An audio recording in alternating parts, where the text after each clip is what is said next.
सरकारमध्ये असल्यापासून त्यांना या गोष्टीचा नाद आहे. ते अनेक जंगलामध्ये जाऊन विधी करतात असे त्यांचे सहकारी सांगतात. केसरकर आणि त्यांचे काही खूप जवळचे संबंध असल्याचं पण केसरकर मात्र दावा फेटाळून लावतात. पेसरकरांवरती कोणी विश्वास ठेवू नका. केसरकर हा सावंतवाडीचा डोमकावळा आहे, बरं का.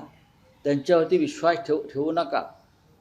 महाराष्ट्राच्या सरकारमध्ये असल्यापासून त्यांना या गोष्टीचा नाद आहे. ते अनेक जंगलामध्ये जाऊन विधी करतात असे त्यांचे सहकारी सांगतात. असद नादिक म्हणून काही काळ तुमच्या पक्षात होता. कोण कोण केसरकर होते ना. मी कुठे म्हणतो नाही म्हणून. ते आमच्या सरकारमध्ये होते. ते नंतर दुसऱ्या सरकारमध्ये गेले. ते पळून गेले. हे सगळं जर खरं असलं तरीही ज्यांना या गोष्टीचे छंद होते त्याचा एक गट एकत्र झाला आणि ते बाहेर गेले. केसरकर आणि त्यांचे काही खूप जवळचे संबंध असल्याचं पण केसरकर मात्र दावा फेटाळून लावतात. पेसरकरांवरती कोणी विश्वास ठेवू नका. केसरकर हा सावंतवाडीचा डोमकावळा आहे, बरं का. त्यांच्यावरती विश्वास ठेवू नका.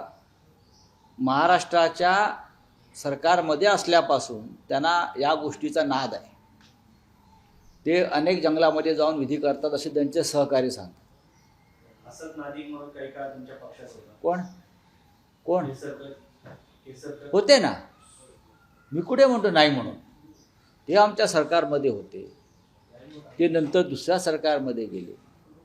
ते पळून गेले. हे सगळं जर खरं असलं तरीही ज्यांना या गोष्टीचे छंद होते त्याचा एक गट एकत्र झाला आणि ते बाहेर गेले.